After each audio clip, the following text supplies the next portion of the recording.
Redditors with personality disorders, narcissists, sociopaths, psychopaths, etc. What are some of your success stories regarding relationships after being diagnosed?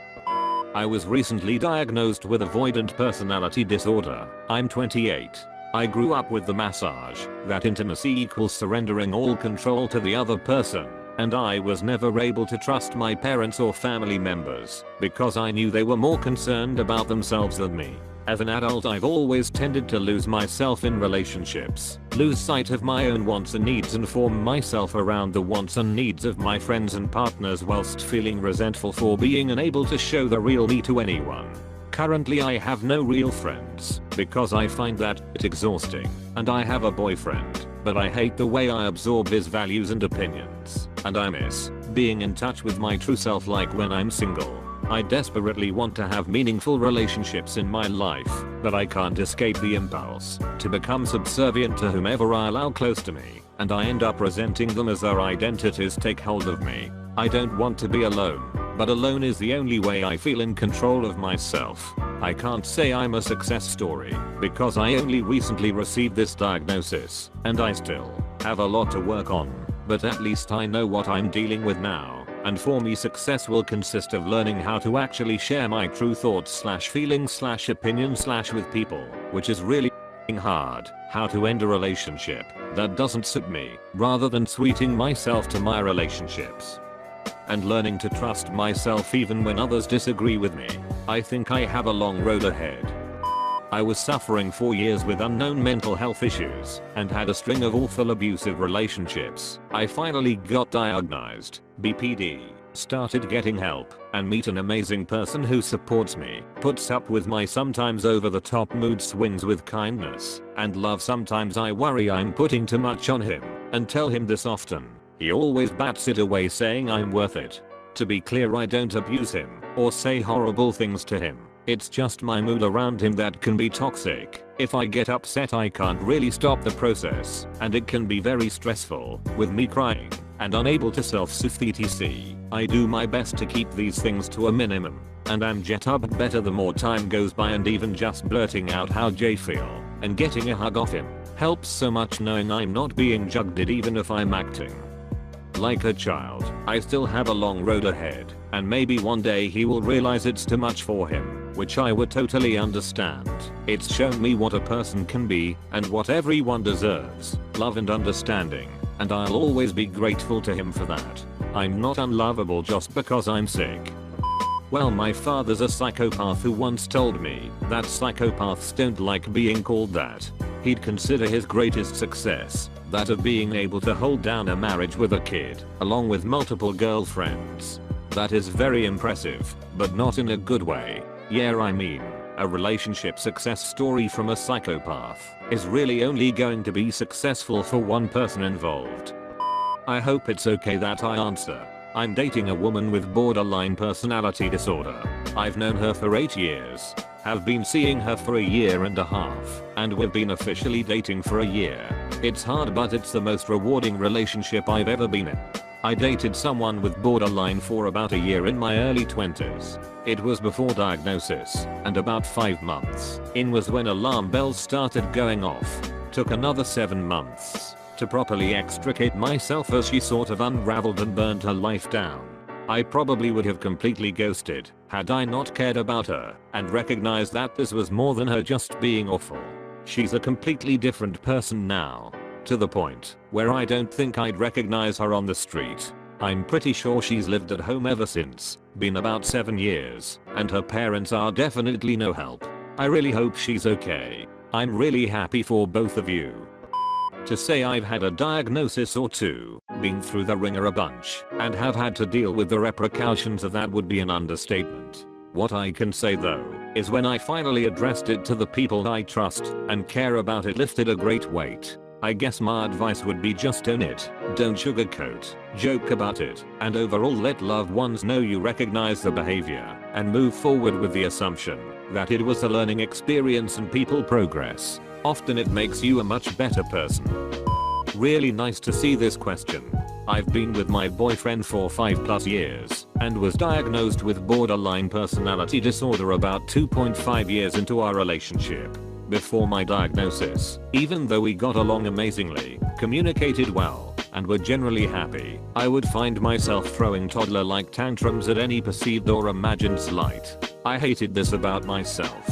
I thought I was a bad person because I just couldn't control myself. My partner happens to be an amazing people reader. He seems to just naturally pick up on people's personality and intentions as easily as I notice hair color. He was nothing but understanding. Even though we had little knowledge of mental health, we both knew something was off, and he was a constant support as I sought out treatment. I was diagnosed with BPD and given a therapist who specialized in PTSD in veterans. It turns out my flare-ups were somehow similar to a PTSD flashback. I was taught a bunch of techniques to use when I felt myself starting to flare out. It was also the first time I realized that my parents had been incredibly emotionally negligent, to the point where I hadn't actually learned to deal with emotions. What was accidentally taught instead was that if I'm angry or sad, I'm about to be yelled at. It's taken 3 years, but I found the right combo of meds. I'm not cured, and I'm definitely not perfect, but I don't have flare-outs anymore. Sure, I sometimes raise my voice when I shouldn't, or get into a stupid argument with my boyfriend, but I'm working on myself every day and we are super solid and super in love. I'm actually typing this beside him aboard a ferry on our way to what will hopefully be our new life. In 3 hours I'll be doing the entrance exam for a college program that I'm really excited about, and afterwards we are checking out the shop he'll be managing in September. We have a cat and a dog together. We illustrated a book together, found a 20,000-year-old fossil together, and foraged together at least once a week. Borderline personality disorder here, also known as she's a psycho bitch, stay away from her in common media. I started my current relationship before I'd been diagnosed. I had cheated on my previous 2 boyfriends and gotten together with a guy I cheated with. He got me to realize that my brain wasn't doing normal things. Turns out sabotaging your own life and having panic attacks at the thought of people canceling plans isn't a normal person thing to do. So I went to the doctor and got diagnosed with BPD. I'd already gotten a diagnosis of depression, generalized anxiety disorder and social anxiety disorder in the past, and was struggling with them at the same time. Getting diagnosed made everything easier. Suddenly I knew why I panicked every time people cancelled plans, why my emotions seemed to never match the situation, and why they were so strong. Why I decided to sabotage every relationship I had by cheating. And knowing the reason behind the actions meant that I could get better and work to control my brain instead of it controlling me.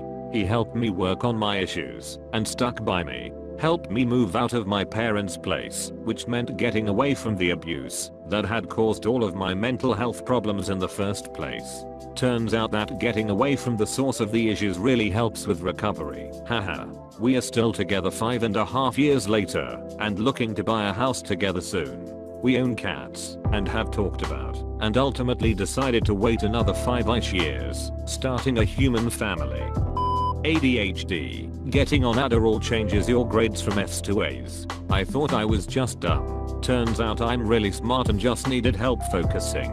I've thought about getting screened for AD/AD because whenever I read about their symptoms, I constantly just go, this would make a lot of sense. However, I've also been diagnosed with high-functioning autism, which also explains a lot of things about me, and at the screening for that the person said, yeah, you're autistic, not AD. I'd also kind of like to know if things like Adderall would help me be more productive.